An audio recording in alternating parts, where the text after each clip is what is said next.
आप देख रहे हैं GK job exam YouTube channel. तो चलिए शुरू करते हैं आज का सेशन को।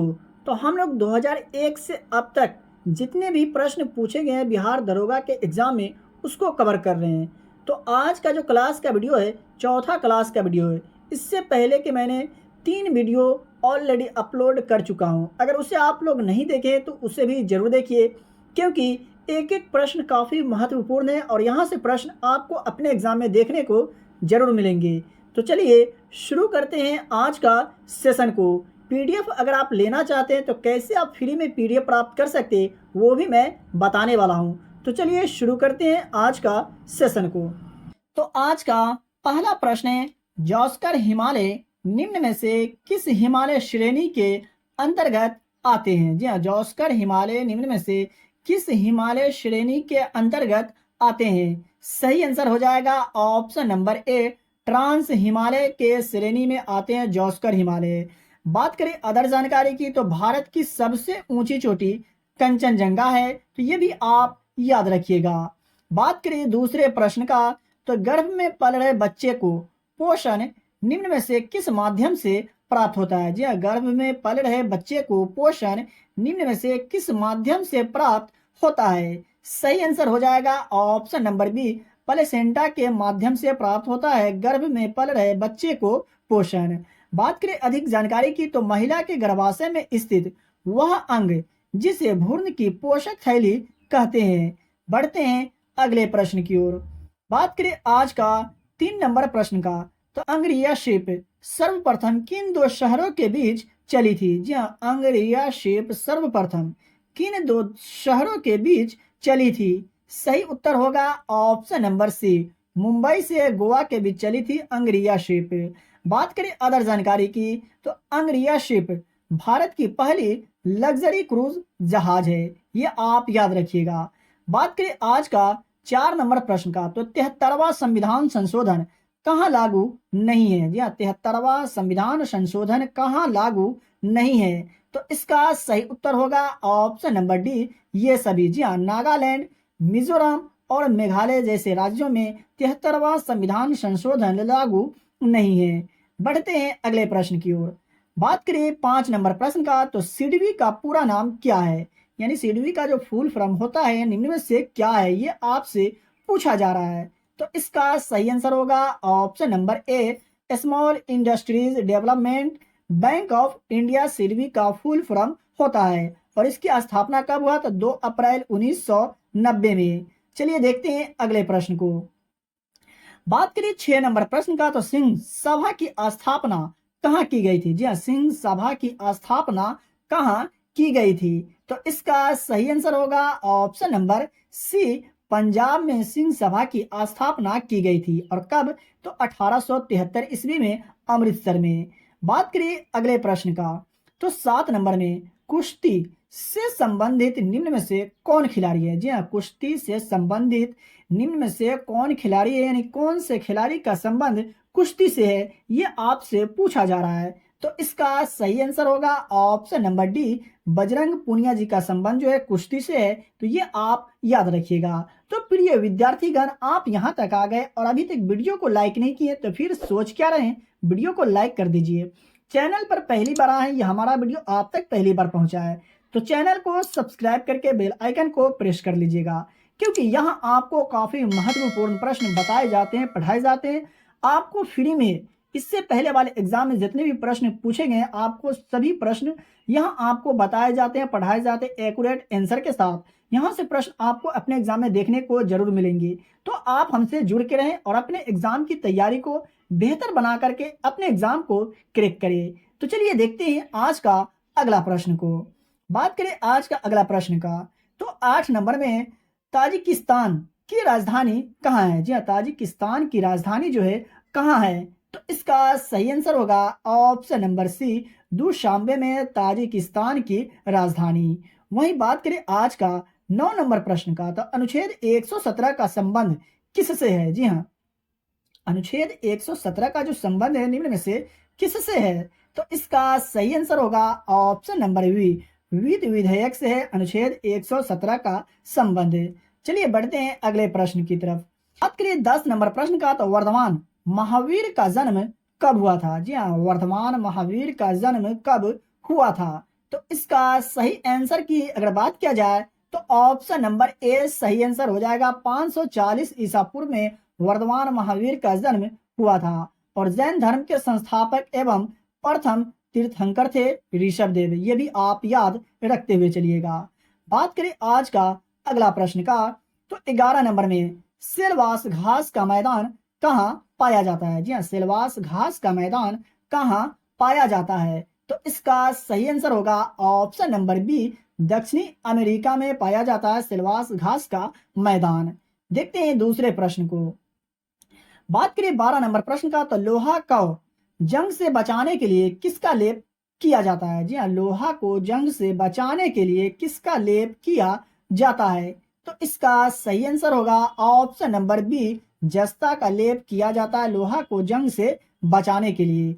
वही बात करें आज का अगला प्रश्न का, तो 13 नंबर में है CaSO4 इंटू 2H2O का रासायनिक नाम क्या है? जी हाँ, CaSO4 इंटू 2H2O का रासायनिक नाम क्या है?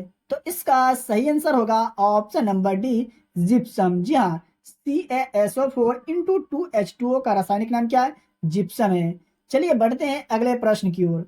बात करें 14 नंबर प्रश्न का, तो कैमूर वन अभयारण्य कहाँ है? मैं आशा करता हूं कि इस प्रश्न का आंसर आप सभी लोगों को जरूर याद होगा। तो इसका सही आंसर होगा ऑप्शन नंबर ए, बिहार। जी हाँ, कैमूर वन अभयारण्य कहाँ है? बिहार में है। और बिहार के किस जिला में, ये आप सभी लोग कमेंट बॉक्स में जरूर बताएंगे।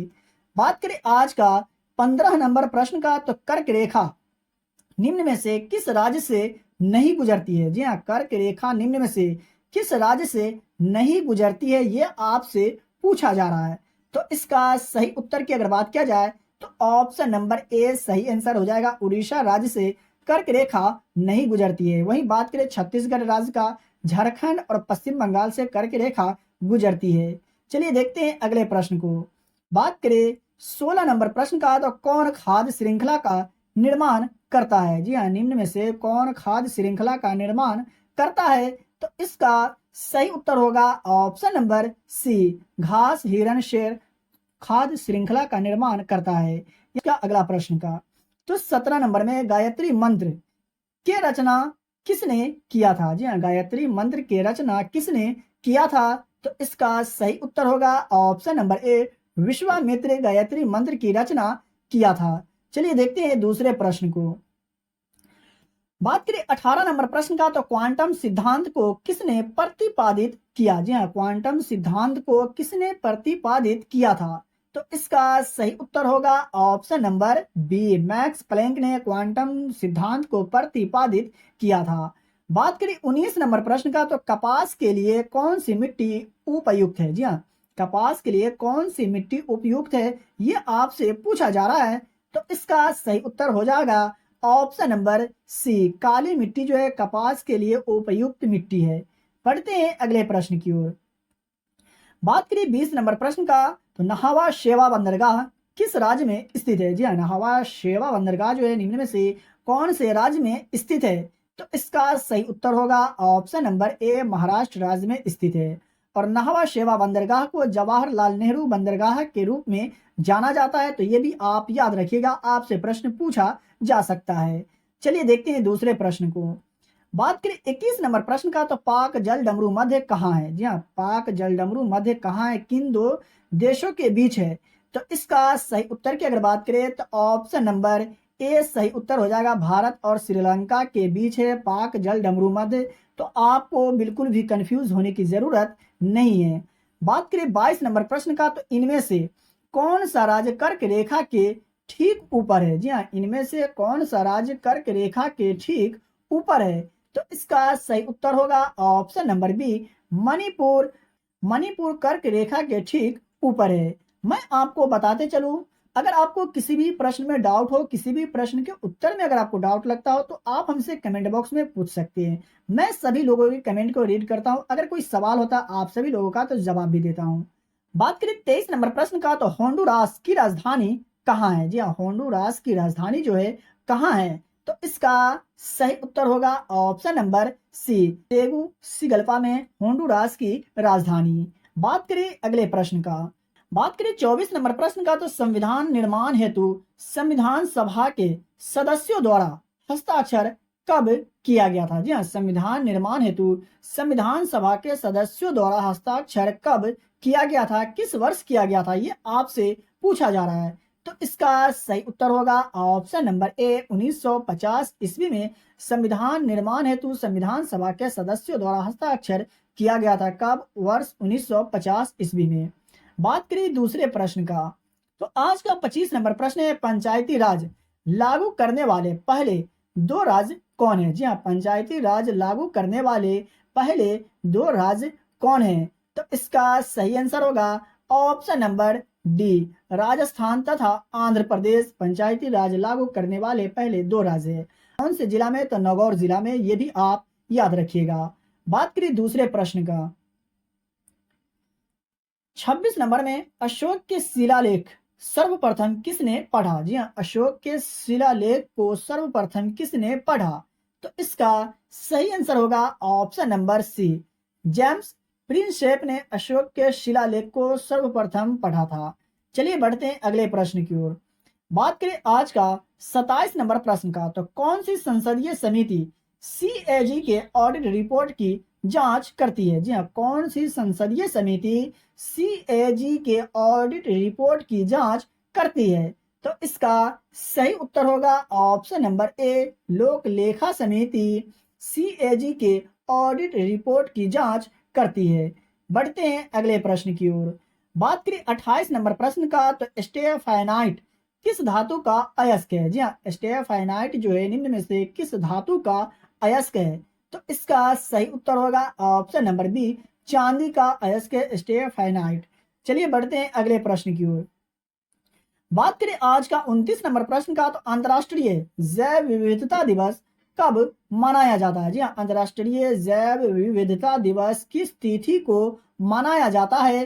तो इसका सही उत्तर होगा ऑप्शन नंबर सी, 22 मई को अंतर्राष्ट्रीय जैव विविधता दिवस मनाया जाता है। बात करें वहीं आज का अगला प्रश्न का, तो 30 नंबर में टीपू सुल्तान की राजधानी कहाँ थी? जी हाँ, टीपू सुल्तान की राजधानी कहाँ थी?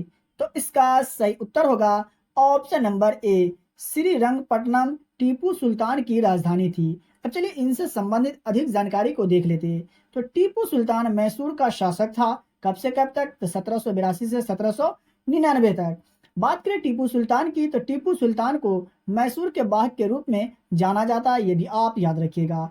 टीपू सुल्तान शक्तिशाली मैसूर शासक हैदर अली का पुत्र था। तो मैं आशा करता हूं कि आपको समझ में आ गया होगा। लेकिन फिर भी अगर किसी भी प्रश्न में आपको डाउट लगा हो, किसी भी प्रश्न के उत्तर में अगर आपको डाउट लगा हो, तो आप हमसे कमेंट बॉक्स में कमेंट करके पूछ सकते हैं। तो आज का क्लास का वीडियो कैसा लगा कमेंट करके जरूर बताइएगा।